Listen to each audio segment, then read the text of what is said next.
नमस्कार. लोकमतमध्ये तुम्हा सर्वांचं स्वागत करतो. कालच अनेक बातम्यांना जे आहे ते उधाण आलं, त्यामध्ये कुठेतरी दोन्ही पवार पुन्हा एकदा एकत्र येणार अशा चर्चा ज्या आहेत त्या सुरू झालेल्या पाहायला गेलं तर शरद पवार यांच्या माध्यमातून पत्रकारांसोबत अनौपचारिक चर्चा झाली आणि त्या चर्चेदरम्यान अनेक प्रश्न जेव्हा विचारण्यात आले तेव्हा त्यांनी सांगितलं की उद्या स्थानिक स्वराज्य निवडणुकी जेव्हा लागतील तेव्हा आम्ही म्हणजे आमचा पक्ष ग्राउंड लेवलला कोणत्याही पक्षासोबत युती करायला तयार आहे, परंतु भाजपसोबत नाही.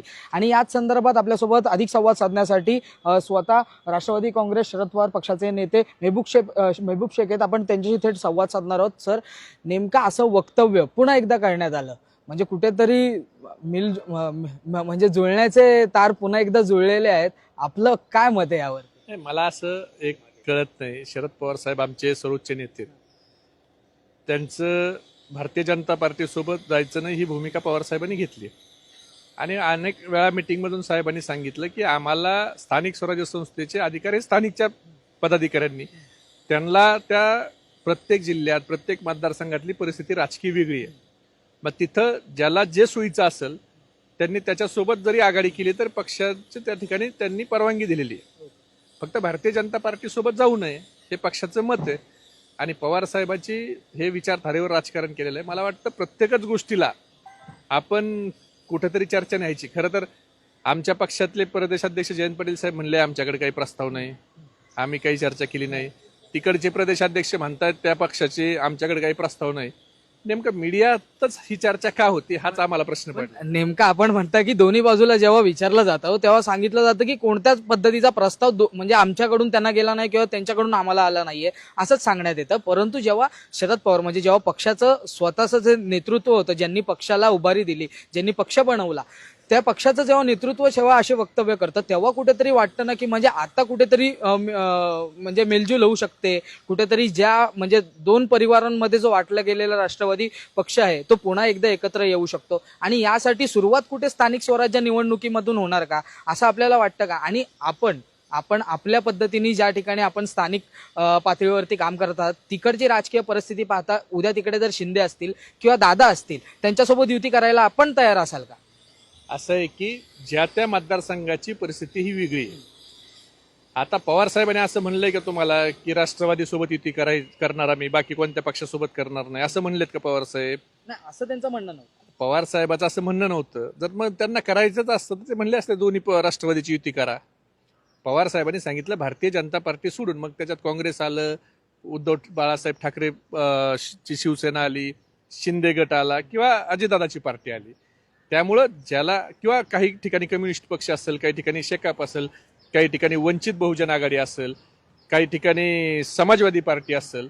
त्यामुळे ह्या सगळ्या पक्षात स्थानिक पातळीला कार्यकर्त्याला पदाधिकाऱ्याला वाटेल की हे आपले समविचारी आहेत इथं आणि इथं ह्यांच्या सोबत आपण गेलं पाहिजे, तर त्या ठिकाणी जातील असा पवार साहेबाचा त्याच्यात अर्थ आहे.